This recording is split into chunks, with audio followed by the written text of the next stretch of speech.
Good morning. I hope everyone had a fantastic, relaxing holiday. And if you didn't, I hope you were out selling houses. Okay. So our KDNA today, we're going to talk about some dialogues and techniques for increasing your closing ratio. And one of the things that you'll want to think about is what are your results right now getting your offers accepted? So a 60 to 80% offer acceptance rate is what you should be shooting for. And there's going to be sometimes you're not going to hit that, but mine runs around 90%, almost 100%. But yours should be close to 60 to 80% at least. If it's not, then talk to me or Richard so we can talk about some of these things. So these dialogues, that it comes down to setting the buyer's expectations and asking them the powerful questions that's going to lead them in the direction to a closing. And that's the commitment. So first, educating them on the market and on giving them stories that they can relate to of other buyers that have lost out. So, Mary and Jane, if we do offer this amount that you'd like to offer, then what I'm afraid would happen is, I just had this happen a few weeks ago with another client.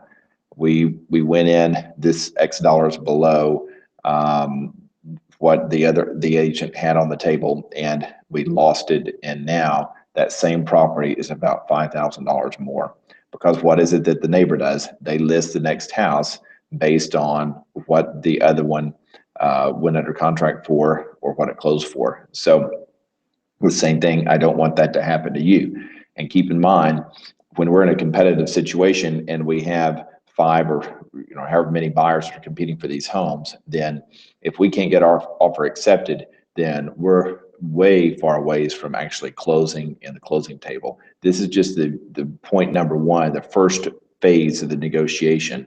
We also have to negotiate the inspection. We also have to negotiate with the appraiser to get the appraisal to come in. So we won't even get to those other points unless we can get our offer accepted and won.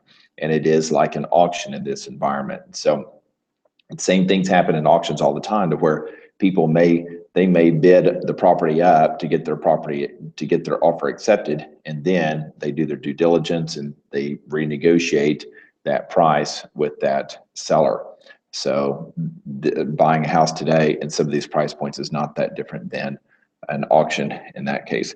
So on a listing appointment, again, setting that expectation usually before you go out on that appointment and asking that number one question on the Waller Group listing appointment form. If you're comfortable with everything that I have to say, will you sign the listing agreement when I'm there Tuesday at 3 o'clock or whatever your time is? Or will you sign a contract on that time? And then that will flush out those other things that they'll be, whether they want to talk to another agent first, or whether they actually were planning on listing with their sister-in-law, but they want to see your CMA. So there's 100 other things that you may not know to ask, but you'll be able to flush it out if you ask that first question on the Waller Group listing form. So make sure you're doing that on the listings. And then make sure that you're educating them on the direction the market's moving. So this 70% of communication is face to face. So that's why being at that appointment and showing them and educating them, this is where the market's been moving. If it's a buyer, sometimes buyers get so focused in the moment of where they're just looking at this house and this offer that they lose sight of, if they don't get their offer accepted on this house, the next house will be more expensive, and this is why. This is how much homes have increased in value in this neighborhood. So the offer acceptance price is generally different than the offer closing price or the contract closing price. And that's going to be one of the things that's really important to explain. So I did not have all these dialogues written out, but I will for you next week. So next week I'll have the closing dialogues written out, and I'll email them to you. And then I'll try to have anyone that would like to volunteer to be good here in the office, and we'll role play some of these dialogues. Okay, so going over our KDNA, it looks like our top participants for last week was Sarah Jones. Congrats, Sarah. Sarah had 25,000 engagements that she posted. So these are, I think a lot of these are Facebook engagements. Angela, very consistent with your weekly engagements that you've been posting. Barbara, great job also with the weekly engagements. And we have Corey, also good job with his contacts, Corey, and also a closing. And then Jill also had a transaction last week. Amanda also making consistent marketing contacts. Good job, Amanda. And Venus as well on making your contacts and initiating contact. Open houses this time of the year, we still have, now that we're in July after the holiday, we've seen June, the peak selling month of the year usually. So it's from here to the rest of the year, we start seeing sales slowly decline. Now prices don't decline, it's just sales volume declines. So make sure that your sellers and your buyers understand that some of these, if you're talking to a seller, that these properties that sold in June, that was the peak of the market. There's more buyers competing for homes in June than any other market, any other month of the year. In July, there's generally less buyers that are competing. In August, there's less buyers, and that trickles down. So setting the expectation with pricing, be real careful that if they're looking at closed comps from June or May or the spring market, then that could be a little bit different than what's on the market right now and the buyer demand that we see for the rest of the season.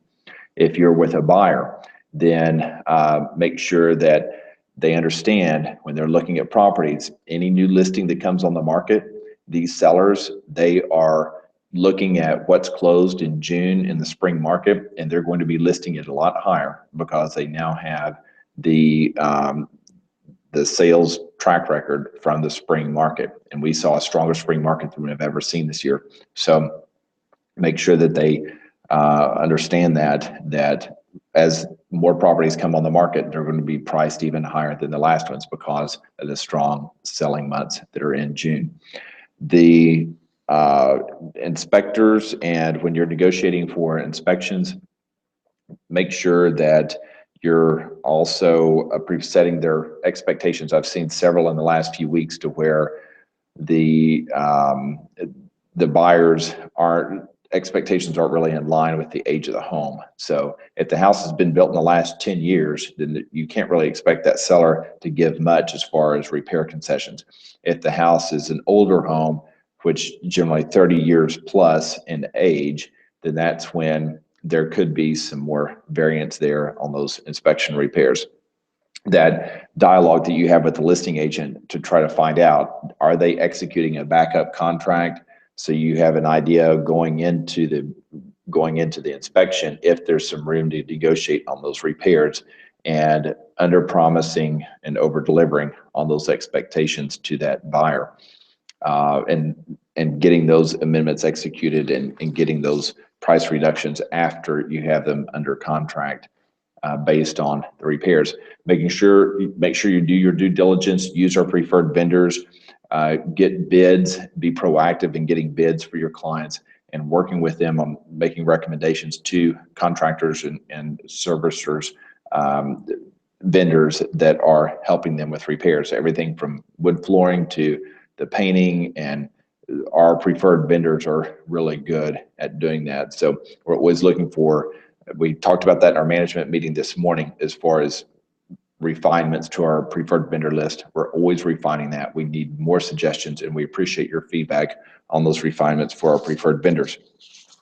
We also made some changes that I'm going to announce to our independent contractor addendum that we'll send out this next week, and refining this a bit, making it easier to hit the monthly requirement for your $90 office bill to be waived.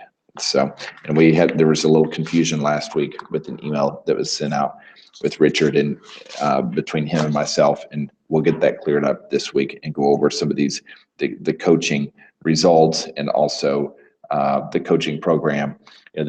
We waived the $90 monthly fee for the coaching participants the first and second quarter as just a kickoff, so that because we didn't really have results, we couldn't justify or quantify how much the agent would benefit from the coaching.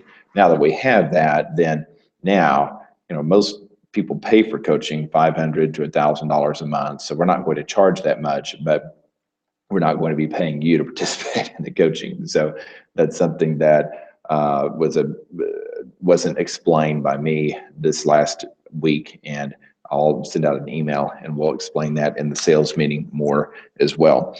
And as always, your feedback is appreciated and welcome, and let me know if I can help you at any point going out on these listing appointments or coaching your buyers. I know there's several Saran and several agents over the last few weeks that I've been able to help on coaching your buyer and setting those expectations. So I'm happy to do that. I feel like that's where I can, through the real life experiences, where you learn the most, and on these case studies which are individual.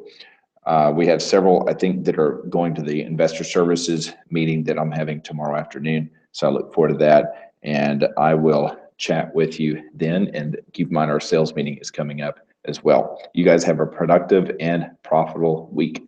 Thank you.